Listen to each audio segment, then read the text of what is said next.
It's a little windy out here. I'm gonna give you a quick tour of where I'm sitting. I'm out here. You can see the porta-johns right there. Basically, if you're coming down the road and you see the whole huge line of porta-johns, that's where I'm at. You'll see I tried to set the canopy up, but that's not gonna work. It's just gotten too windy.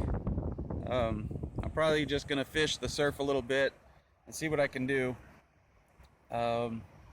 We'll see. You know, it's supposed to get a little windier. It's about 9-10 miles an hour now, so it's gonna be tricky to get the big rods real far out.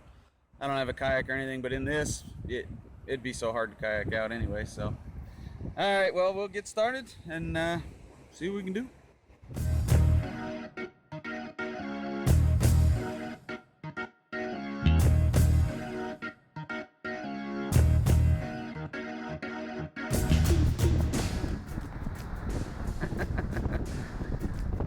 Well, I'll try to cover the mic for this first little bit, but I'm just going to be having to play music or voiceover or something on this because this wind is killer.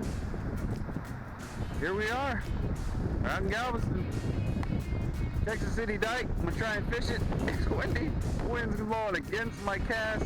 I don't want to go on the rock side. It's a beautiful day. Here we go. Well, had to get things set up. I always stop by Buc-ee's and grab some squid, so that's what I'm pulling out here, a little box of squid. Frozen squid works great usually. That's good for catching bait fish.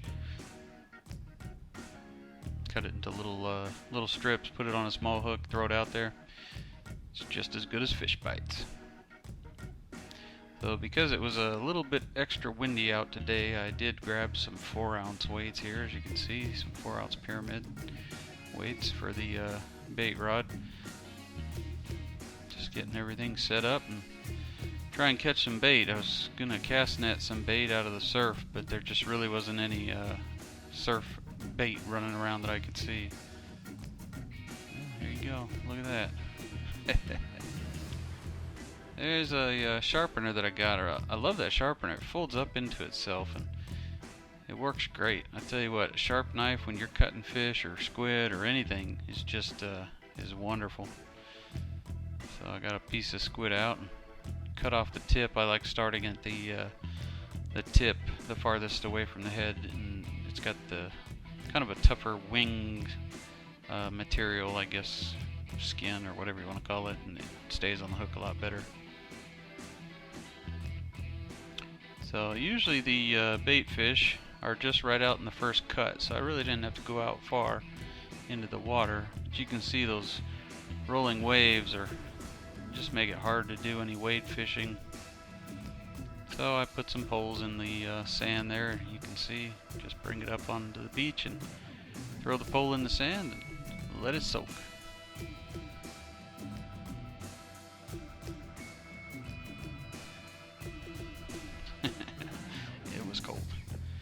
So getting the bigger rod, or what I would call the medium rod, ready.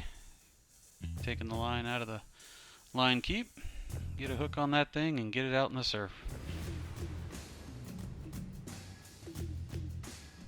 And as I was sitting there and the truck pulled up, I figured it may be a subscriber because I did announce this trip, but lo and behold, it was Kyle, the guy you've probably seen me kayak fishing with in a few other videos. I was giving him a hard time here. I said, "What? You didn't bring any kayaks? You don't want to kayak in this wind?" He didn't have any kayaks on the truck, so he did get out and fish. We really just it was a slow day. We caught a couple of bait fish, and that was about it, other than the fish that I caught here at the end of this video. As you can see, getting another pole out. We've got the medium rod over there on the left, and getting another pole out for the other bait rod. I usually just pound them in. Kyle likes to dig them in. He'll dig a little square pit, throw it in there, and throw the dirt back around. But I just always have a 45-degree cut on my pipes, and I just pound them in with a rubber mallet. Either way works, as long as the pipe stays there when you catch a fish.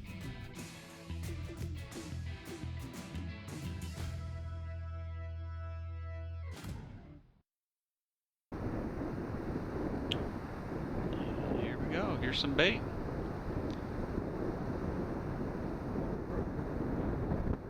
sudsy. Pull me. Pull me. Nice little croaker. More bait.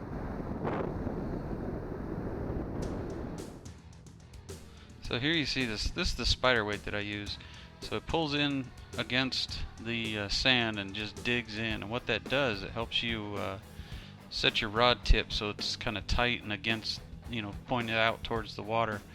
So if you look over and that rod tip is straightened back up, that means something was biting but came in towards you. You know, you listen for the reel to start screaming is what we usually love to hear, but sometimes they actually just release the rod and straighten it back up. And when you look over and the rod's been bent over all day and all of a sudden it's straight, go pick the rod up, because something's probably grabbed it and come towards the beach.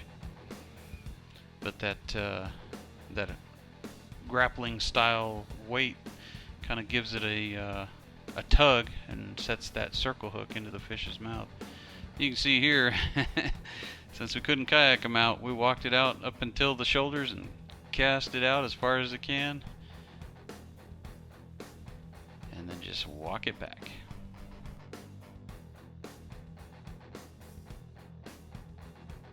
And this was I think it was about 60 something degrees and, you know, 10-15 mile an hour winds.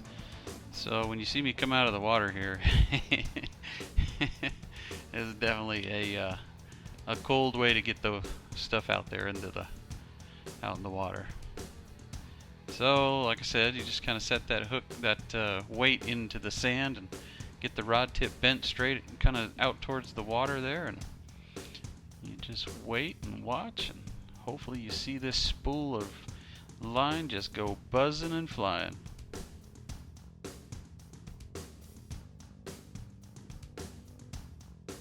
And just time to sit and wait. And we were bait fishing a lot too, but boy, I tell you, the bait just was not in the area this day. That's normally what I do to pass the time, is just catch bait fish.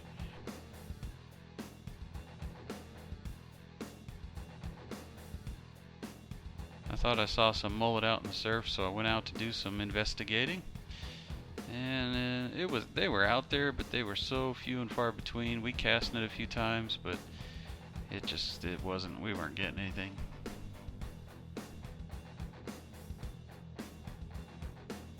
So I looked over, like I said, you watch the rod tip. If the rod tip bends over harder, obviously there's a fish, but if the rod tip releases and stands straight up, that's usually a pretty good indicator also. So I ran over and grabbed the rod, and as you can see, I saw the line go slack. This bull has a really fast tip. The line went whoop.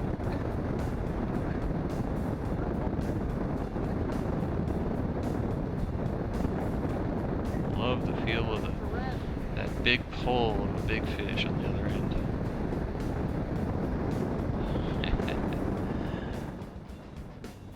Nothing better. I'll tell you, fighting a big fish is so exhilarating. I've been bass fishing a lot lately, and that's really awesome. I mean, don't get me wrong, I love it. It's got its own definite enjoyment to it, but there's nothing like bringing in a big old fish.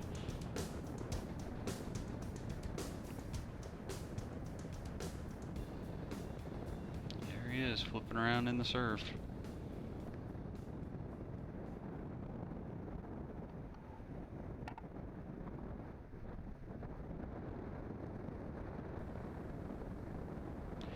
Kyle ran up and let me borrow his pair of fish grips. Mine were back at the table. I didn't want to run all the way up there.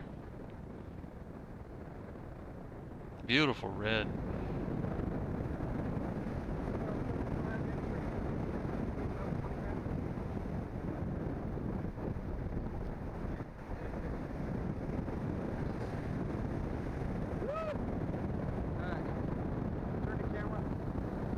I had to turn the camera, try and get the sun out of the camera.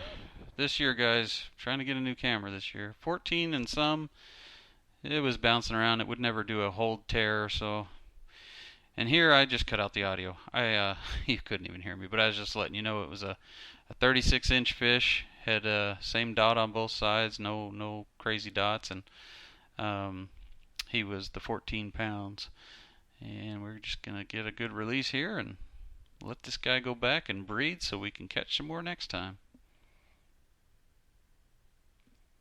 Always fun catching these guys, but I also really actually do enjoy that release. I love watching them swim off and know that they're going to go back out in the ocean and live another day and be caught by another angler probably, and that's what it's all about.